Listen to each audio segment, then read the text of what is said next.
पहले मोहब्बत का इजहार, फिर जहर का वार।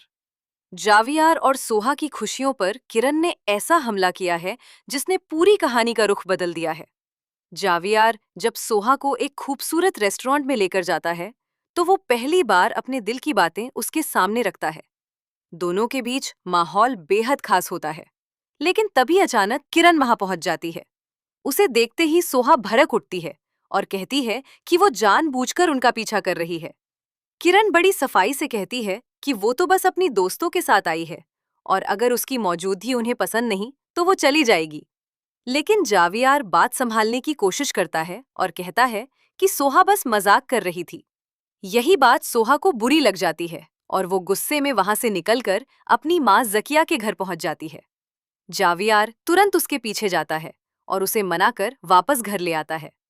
ये सब देखकर जकरा जकिया से कहती है कि जावियार सोहा से बहुत मोहब्बत करता है और उसे भी ऐसा ही शौहर चाहिए। फिर वो बताती है कि उसे असफन पसंद है और वो उससे अपने दिल की बात भी कह चुकी है। ये सुनकर जकिया हैरान रह जाती है और उसे समझाने की कोशिश करती है, लेकिन जकरा अपनी जिद पर अड़ी रहती है। उधर रात के वक्त जब जावियार सो रहा होता है, तभी किरण का फोन आता है। कॉल सोहा उठाती है और उसे खरी खोटी सुनाती है कि शरीफ लड़कियां आधी रात किसी शादीशुदा मर्द को फोन नहीं करती। जावियार ये सुनकर मुस्कुरा देता है, क्योंकि अब उसे यकीन हो जाता है कि सोहा के दिल में उसके लिए जगह बन चुकी है। दूसरी तरफ असफन की बेरुखी से जारा को शक होने लगता है और जब उसे पता चलता है कि असफन जकरा के करीब हो रहा है, तो उसका दिल टूट जाता है। वो फौरन जावियार के पास जाकर सब सच बता देती है। जावियार गुस्से में जकरा को उठवा लेता है और उसे डरा धमकाकर असफन से दूर रहने की चेतावनी देता है। डरकर जकरा वादा कर लेती है कि अब वो असफन के रास्ते में नहीं आएगी। इसके बाद जावियार उसे कुछ पैसे देकर वहां से भेज देता है।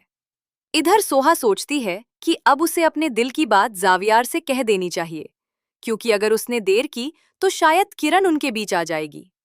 जब जावियार घर लौटता है, तो सोहा उसके लिए अपने हाथों से खास खाना तैयार करती है।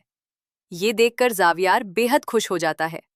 उसी पल सोहा अपने दिल की बात कह देती है और दोनों अपने रिश्ते की नई शुरुआत करते हैं। लेकिन ये खुशी किरण से देखी नहीं जाती। उसे एहसास हो जाता है कि उसकी पुरानी चालें नाकाम हो चुकी हैं। इसलिए वो एक और खतरनाक साजिश रचती है।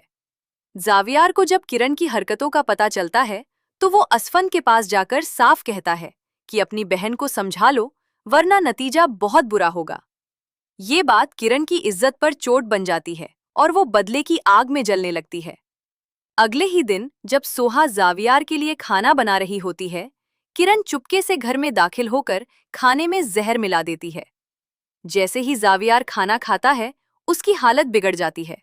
वो जमीन पर गिर पड़ता है और उसके मुंह से झाग निकलने लगते हैं। सोहा बुरी तरह घबरा जाती है और तुरंत जारा को फोन करती है। जारा और असफन मिलकर जावियार को अस्पताल पहुंचाते हैं। जांच के बाद डॉक्टर बताते हैं कि किसी ने उसे जहर देकर मारने की कोशिश की है। ये सुनकर जारा का शक सीधे सोहा पर जाता है। वो गुस्से में कहती है कि जिस इंसान ने उसकी हर खुशी पूरी की, उसी की जान लेने की कोशिश कैसे कर सकती हो। अब सवाल ये है, क्या किरण का सच सामने आएगा या फिर सोहा एक बार फिर इस साजिश का शिकार बन जाएगी?